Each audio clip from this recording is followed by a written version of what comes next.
Let me tell you a story.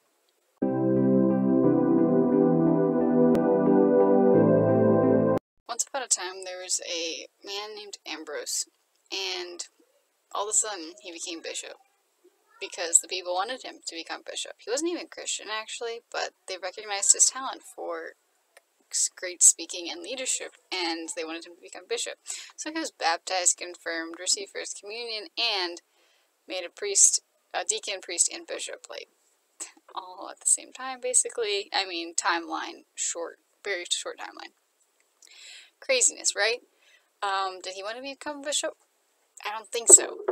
But because he became bishop, and because he used his speaking talents that God had given him for preaching the gospel, and his talents of writing and all of this and everything, communication, he attracted this guy named Augustine, and eventually he baptized Augustine, St. Augustine of Hippo, one of the great doctors of the church. Ambrose is also another great doctor of the church. It's another example of how saints come in pairs and saints come in packs. Ambrose is a great example of how God uses people to call others to conversion, and it's not just divine intervention directly, it's divine intervention through another human person. Another thing that I want to pull out of Ambrose's story is the fact that he had to be converted himself first, because he wasn't Christian. He needed to convert first before he could help convert other people. And there's a quote that I'm really drawing out on, is from Thomas Aquinas.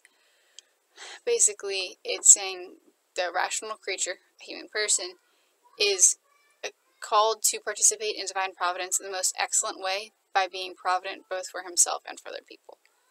Being provident, working with God, working within God's divine plan for furthering the kingdom, both within myself, within yourself, and then once you can do it for yourself, you can do it for other people. First of all, you need to be converted yourself, and then you can help other people.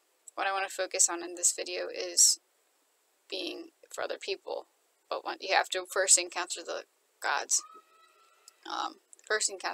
love in your own life, and then you can help other people. Really, what I'm talking about is, like I said, God using other people as instruments of love and mercy to bring about conversion of others.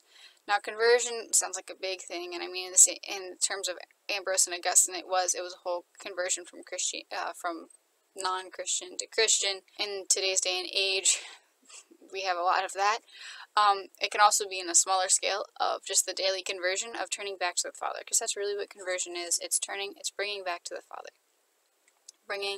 coming back to the Father, coming back to God, and it's synonymous with the word healing. Healing is just coming back to the Father. If we want to kind of go on the medical metaphor, it's bringing your wounds to the Father, bringing your sins to the Father, and letting Him maybe not erase them, but glorify them, as in, like, Christ's wounds after the resurrection were glorified. And so, us as Christians, we are in this place of being instruments, because to some extent, we have encountered the love of Christ, and it's always a continual conversion in our lives. We have encountered the love of Christ, the love of God, and now we need to go out and bring other people and help other people in the same way. The Father wants to give love, mercy, and peace to people and save them from the thief who comes to steal, kill, and destroy love, peace, and joy, and happiness. In today's day and age, I think we can tell that the thief is really at work in stealing, killing, and destroying love, peace, joy, happiness, and everything. I don't need to go into how awful what state of the world is. I'm not even just talking about, like, okay, COVID or whatever like that. I'm talking about in general. In general, the despair, the sadness, the anxiety, all of that is so rampant, and that's not what God's plan is for humanity.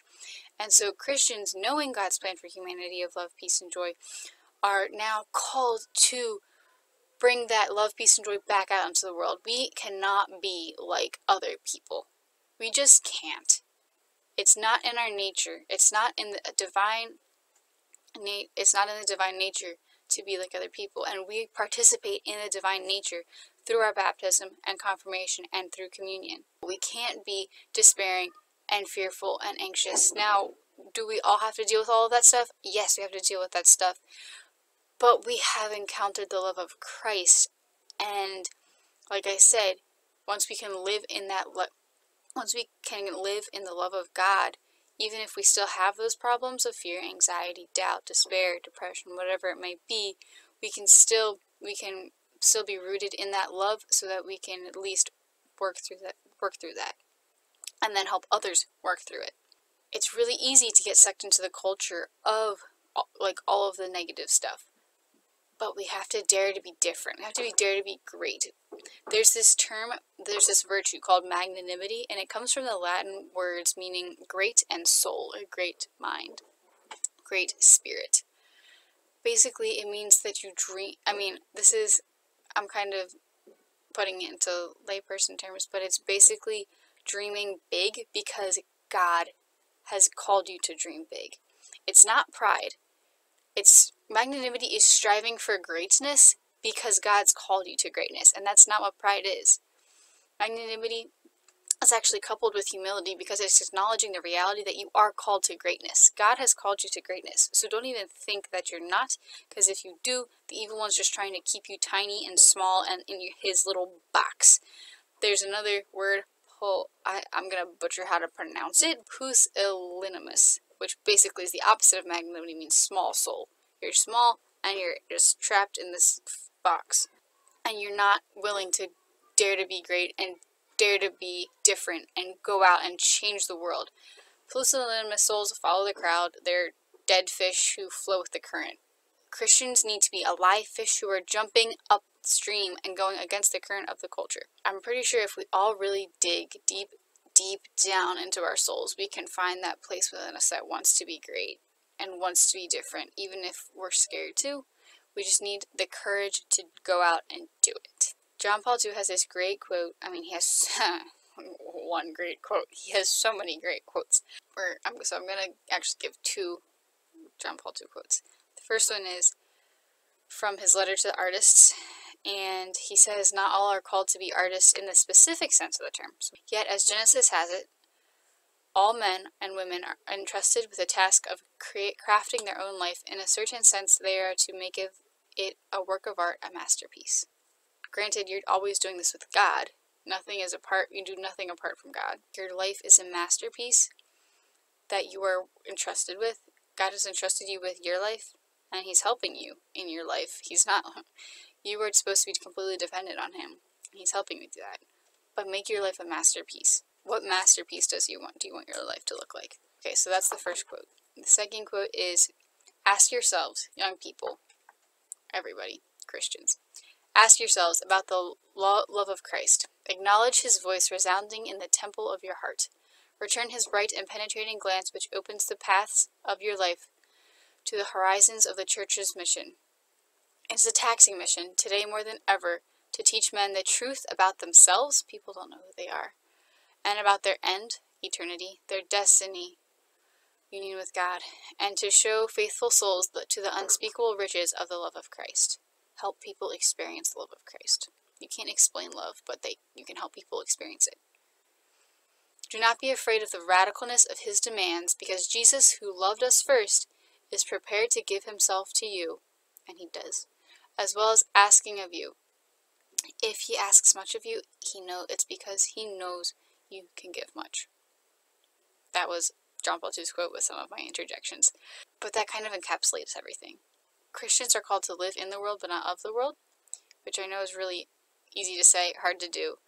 But it's learning this combination of being really down to earth, and your feet are rooted on earth, but your eyes are fixed on eternity. You can live in the world and enjoy the world for what it is, but you don't get sucked into the world. You can enjoy the good things of the world that God has put in it, and you can enjoy that without getting sucked into the negative, crappy culture and the temptations of the world, the flesh, and the devil.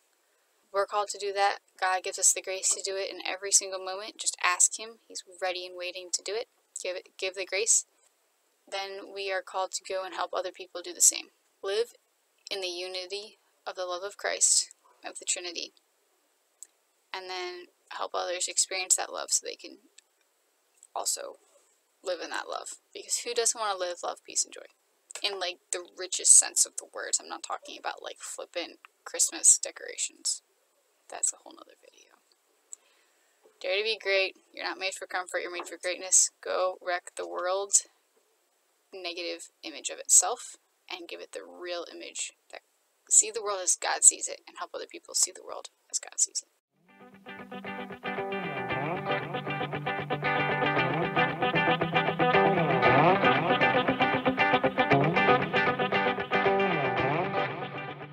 I hope you enjoyed that video, and I hope it wrecks your world enough that you can have the courage to go out and be the revolution of love in the culture. If you have any questions, comments, concerns, thoughts, feelings, desires, just put them in the comments below, and I'll do my best to answer them. And as always, get holy and have fun doing it.